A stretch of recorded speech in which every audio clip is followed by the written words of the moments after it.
ओम शांति। 12 फरवरी 2025। प्रातः मुरली बाप दादा मधुबन। बाबा बोले, मीठे बच्चे, तुम बहुत बड़े जोहरी हो। तुम्हें अविनाशी ज्ञान रत्नों रूपी जवाहरात देकर सबको साहूकार बनाना है। प्रश्न किया बाबा ने, अपने जीवन को हीरे जैसा बनाने के लिए किस बात की बहुत बहुत संभाल चाहिए? उत्तर में बाबा कहते, संग की। बच्चों को संग उतना करना चाहिए जो अच्छा बरसते हैं। जो बरसते नहीं, उनका संग रखने से फायदा ही क्या? संग का दोष बहुत लगता है। कोई किसके संग से हीरे जैसा बन जाते हैं, कोई फिर किसके संग से ठिक्कर बन जाते हैं। जो ज्ञानवान होंगे वह आप समान जरूर बनाएंगे, संग से अपनी संभाल रखेंगे। ओम शांति। मीठे मीठे रूहानी बच्चों को सारी सृष्टि, सारा ड्रामा अच्छी रीति बुद्धि में याद है। कंट्रास्ट भी बुद्धि में है। यह सारा बुद्धि में पक्का रहना चाहिए कि सतयुग में सब श्रेष्ठाचारी निर्विकारी पावन सॉल्वेंट थे। अभी तो दुनिया भ्रष्टाचारी विकारी पतित इंसॉल्वेंट है। अभी तुम बच्चे संगम युग पर हो। तुम उस पार जा रहे हो। जैसे नदी और सागर का जहां मेल होता है उनको संगम कहते हैं। एक तरफ मीठा पानी, एक तरफ खारा पानी होता है। अब यह भी है संगम। तुम जानते हो, बरोबर सतयुग में लक्ष्मी नारायण का राज्य था, फिर ऐसे चक्र फिरा। अभी है संगम। कलयुग के अंत में सब दुखी हैं। इसको जंगल कहा जाता है, सतयुग को बगीचा कहा जाता है। अभी तुम कांटों से फूल बन रहे हो। यह स्मृति तुम बच्चों को होनी चाहिए। हम बेहद के बाप से वर्षा ले रहे हैं, यह बुद्धि में याद रखना है। 84 जन्मों की कहानी तो बिल्कुल कॉमन है। समझते हो, अब 84 जन्म पूरे हुए। तुम्हारी बुद्धि में तरावट है कि हम अभी सतयुगी बगीचे में जा रहे हैं। अब हमारा जन्म इस मृत्यु लोक में नहीं होगा, हमारा जन्म होगा अमरलोक में। शिव बाबा को अमरनाथ भी कहते हैं। वह हमको अमर कहानी सुना रहे हैं। वहां हम शरीर में होते भी अमर रहेंगे। अपनी खुशी से टाइम पर शरीर छोड़ेंगे। उसको मृत्यु लोक नहीं कहा जाता। तुम किसको भी समझाएंगे तो समझेंगे। बरोबर इनमें तो पूरा ज्ञान है। सृष्टि का आदि और अंत तो है ना। छोटा बच्चा भी जवान और वृद्ध होता है, फिर अंत आ जाता है, फिर बच्चा बनता है। सृष्टि भी नई बनती है, फिर क्वार्टर पुरानी, आधी पुरानी, फिर सारी पुरानी होती है, फिर नई होगी। यह सब बातें और कोई एक दो को सुना नहीं सकते। ऐसी चर्चा कोई कर नहीं सकते सिवाय तुम ब्राह्मणों के, और कोई को रूहानी नॉलेज मिल ना सके।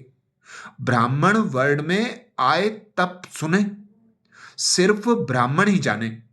ब्राह्मणों में भी नंबरवार हैं। कोई यथार्थ रीति सुना सकते हैं, कोई नहीं सुना सकते हैं। तो उन्हों को कुछ मिलता नहीं है। जोहरियों में भी देखेंगे, कोई के पास तो करोड़ों का माल रहता है, कोई के पास तो 10,000 का भी माल नहीं होगा। तुम्हारे में भी ऐसे हैं। जैसे देखो, यह जनक है, यह अच्छा जोहरी है, इसके पास वैल्यूबल जवाहरात हैं। किसको देकर अच्छा साहूकार बना सकती है। कोई छोटा जोहरी है, जास्ती दे नहीं सकते, तो उनका पद भी कम हो जाता है। तुम सब जोहरी हो, यह अविनाशी ज्ञान रत्नों के जवाहरात हैं।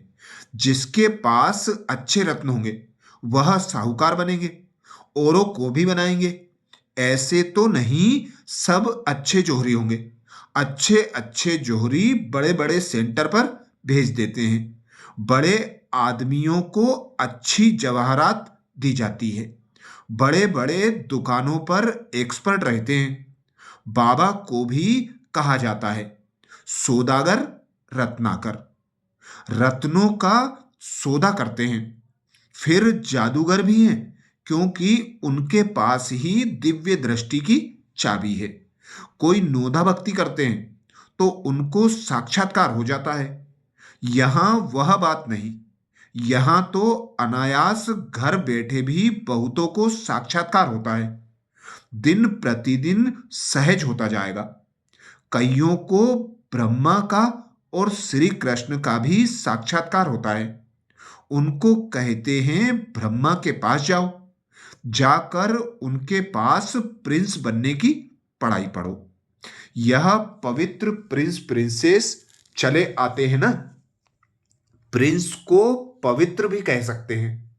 पवित्रता से जन्म होता है ना। पतित को भ्रष्टाचारी कहेंगे। पतित से पावन बनना है, यह बुद्धि में रहना चाहिए, जो किसको समझा भी सको।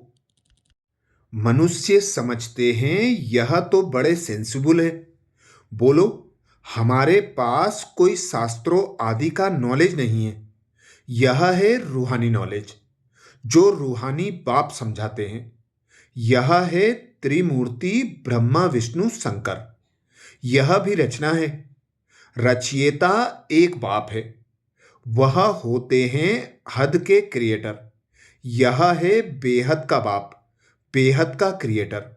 बाप बैठकर पढ़ाते हैं, मेहनत करनी होती है। बाप गुलगुल अर्थात फूल बनाते हैं। तुम हो ईश्वरीय कुल के, तुमको बाप पवित्र बनाते हैं।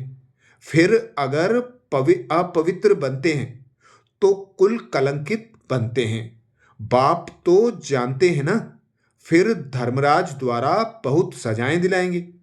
बाप के साथ धर्मराज भी है। धर्मराज की ड्यूटी भी अभी पूरी होती है। सतयुग में तो होगी ही नहीं, फिर शुरू होती है द्वापर से। बाप बैठ कर्म अकर्म विकर्म की गति समझाते हैं।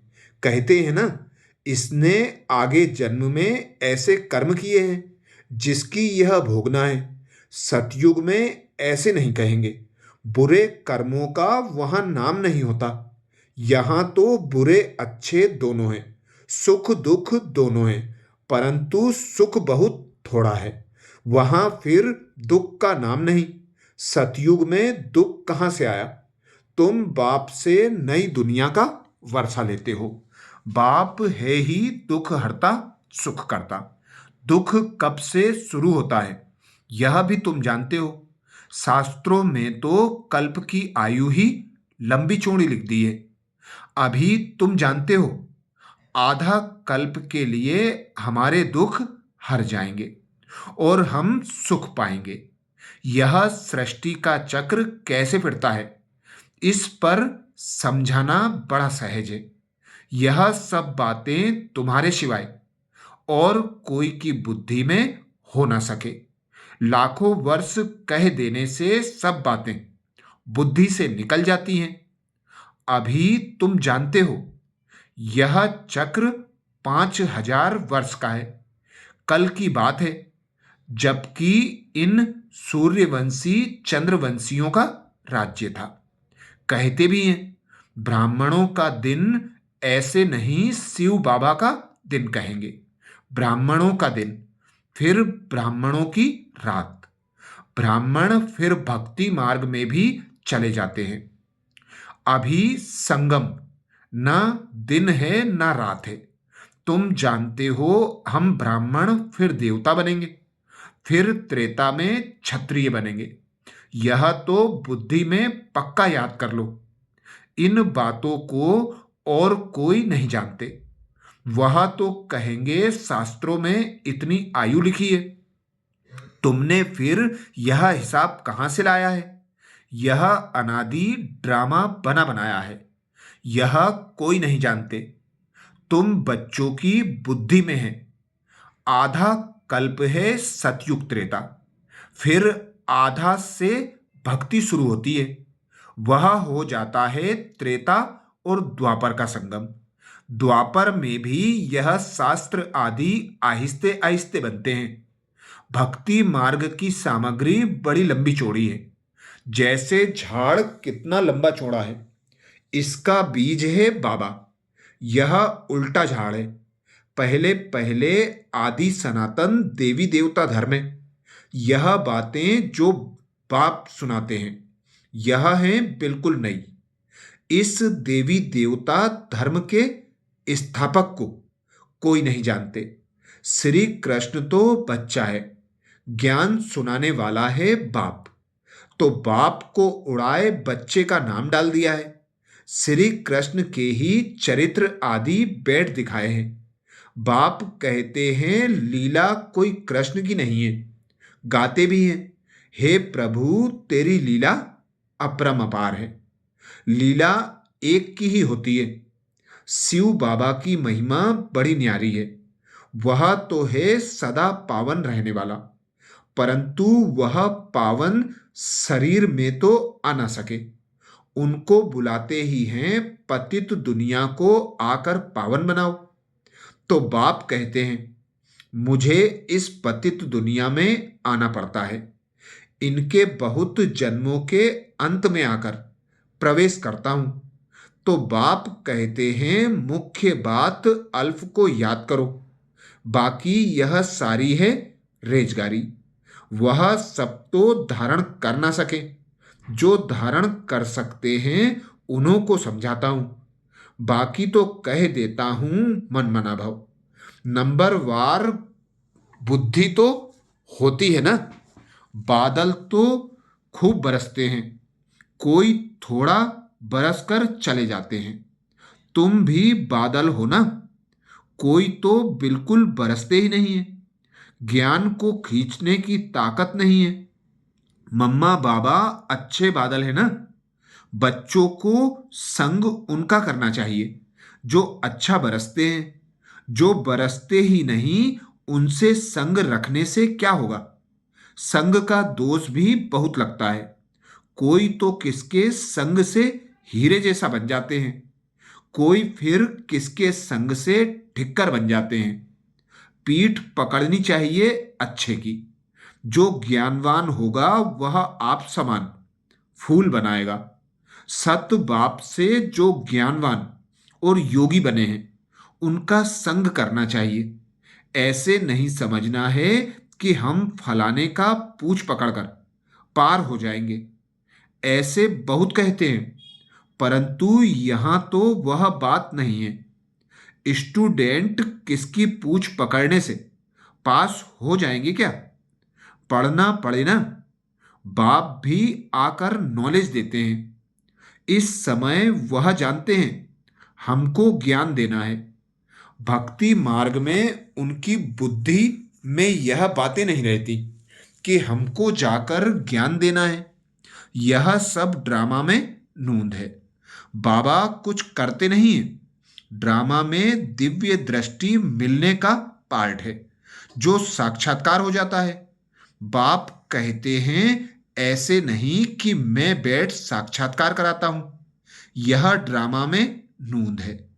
अगर कोई देवी का साक्षात्कार करना चाहते हैं, देवी तो नहीं कराएगी ना। कहते हैं हे भगवान हमको साक्षात्कार कराओ। बाप कहते हैं ड्रामा में नूंद होगी तो हो जाएगा। मैं भी ड्रामा में बंधा हुआ हूं। बाबा कहते हैं मैं इस सृष्टि में आया हुआ हूं। इनके मुख से मैं बोल रहा हूं, इनकी आंखों से तुमको देख रहा हूं। अगर यह शरीर ना हो तो देख कैसे सकूंगा। पतित दुनिया में ही मुझे आना पड़ता है। स्वर्ग में तो मुझे बुलाते ही नहीं है। मुझे बुलाते ही संगम पर है। जब संगम युग पर आकर शरीर लेता हूं, तब ही देखता हूं। निराकार रूप में तो कुछ देख नहीं सकता हूं। आर्गन्स बिगर आत्मा कुछ भी कर ना सके। बाबा कहते हैं, मैं देख कैसे सकता, चुरपुर कैसे कर सकता बिगर शरीर के। यह तो अंधश्रद्धा है। जो कहते हैं ईश्वर सब कुछ देखता है, सब कुछ वह करते हैं। देखेगा फिर कैसे? जब ऑर्गन्स मिले तब देखे ना। बाप कहते हैं अच्छा व बुरा काम ड्रामा अनुसार हर एक करते हैं। नूंद है, मैं थोड़े ही इतने करोड़ों मनुष्यों का बैठ हिसाब रखूंगा। मुझे शरीर है तब सब कुछ करता हूं। करन करावनहार भी तब कहते हैं, नहीं तो कह ना सके। मैं जब इसमें आऊं तब आकर पावन बनाऊं। ऊपर में आत्मा क्या करेगी? शरीर से ही पार्ट बजाएगी ना। मैं भी यहां आकर पार्ट बजाता हूं। सतयुग में मेरा पार्ट है नहीं। पार्ट बिगर कोई कुछ कर ना सके। शरीर बिगर आत्मा कुछ कर नहीं सकती। आत्मा को बुलाया जाता है, वह भी शरीर में आकर बोलेगी ना। आर्गन्स बिगर कुछ कर ना सके। यह है डिटेल की समझानी। मुख्य बात तो कहा जाता है, बाप और वर्षे को याद करो। बेहद का बाप इतना बड़ा है, उनसे वर्षा कब मिलता होगा यह कोई जानते नहीं। कहते हैं आकर दुख हरो, सुख दो, परंतु कब यह किसको पता नहीं है। तुम बच्चे अभी नई बातें सुन रहे हो। तुम जानते हो हम अमर बन रहे हैं, अमर लोक में जा रहे हैं। तुम अमर लोक में कितना बार गए हो? अनेक बार। इसका कभी अंत नहीं होता। बहुत कहते हैं क्या मोक्ष नहीं मिल सकता? बोलो। नहीं, यह अनादि अविनाशी ड्रामा है। यह कभी विनाश नहीं हो सकता है। यह तो अनादि चक्र फिरता रहता है। तुम बच्चे इस समय सच्चे साहेब को जानते हो। तुम सन्यासी हो ना? वह फकीर नहीं। सन्यासियों को भी फकीर कहा जाता है। तुम राज ऋषि हो, ऋषि को सन्यासी कहा जाता है। अभी फिर तुम अमीर बनते हो। भारत कितना अमीर था, अभी कैसा फकीर बन गया है। बेहद का बाप आकर बेहद का वर्षा देते हैं। गीत भी है, बाबा आप जो देते हो सो कोई दे ना सके। आप हमको विश्व का मालिक बनाते हो, जिसको कोई लूट ना सके। ऐसे ऐसे गीत बनाने वाले अर्थ नहीं सोचते। तुम जानते हो वहां पार्टीशन आदि कुछ नहीं होगी। यहां तो कितनी पार्टीशन है। वहां आकाश धरती सारी तुम्हारी रहती है। तो इतनी खुशी बच्चों को रहनी चाहिए ना।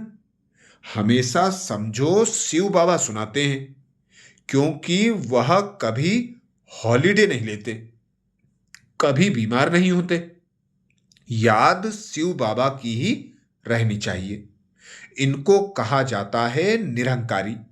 मैं यह करता हूं, मैं यह करता हूं, यह अहंकार नहीं आना चाहिए। सर्विस करना तो फर्ज है, इसमें अहंकार नहीं आना चाहिए। अहंकार आया और गिरा, सर्विस करते रहो। यह है रूहानी सेवा, बाकी सब है जिस्मानी। अच्छा, मीठे मीठे सिकिलदे बच्चों प्रति मात पिता बाप दादा का याद प्यार और गुड मॉर्निंग। रूहानी बाप की रूहानी बच्चों को नमस्ते। हम रूहानी बच्चों की रूहानी मात पिता बाप दादा को याद प्यार गुड मॉर्निंग और नमस्ते। धारणा के लिए मुख्य सार में बाबा बोले, पहली पॉइंट, बाप जो पढ़ाते हैं उसका रिटर्न गुलगुल अर्थात फूल बनकर दिखाना है। मेहनत करनी है। कभी भी ईश्वरीय कुल का नाम बदनाम नहीं करना है। जो ज्ञानवान और योगी हैं उनका ही संग करना है। धारणा के लिए दूसरी पॉइंट में बाबा बोले, मैं पन का त्याग कर निरंकारी बन रूहानी सेवा करनी है। इसे अपना फर्ज समझना है, अहंकार में नहीं आना है। आज प्यारे बाबा ने वरदान दिया, व्यर्थ को भी शुभ भाव और श्रेष्ठ भावना द्वारा परिवर्तन करने वाले सच्चे मर्जीवा भाव।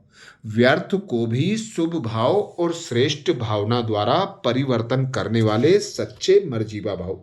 डिटेल में बाबा बोले, बाप दादा की श्रीमत है, बच्चे व्यर्थ बातें ना सुनो ना सुनाओ और ना सोचो, सदा शुभ भावना से सोचो, शुभ बोल बोलो, व्यर्थ को भी शुभ भाव से सुनो, शुभ चिंतक बन बोल के भाव को परिवर्तन कर दो, सदा भाव और भावना श्रेष्ठ रखो, स्वयं को परिवर्तन करो, ना कि अन्य के परिवर्तन का सोचो।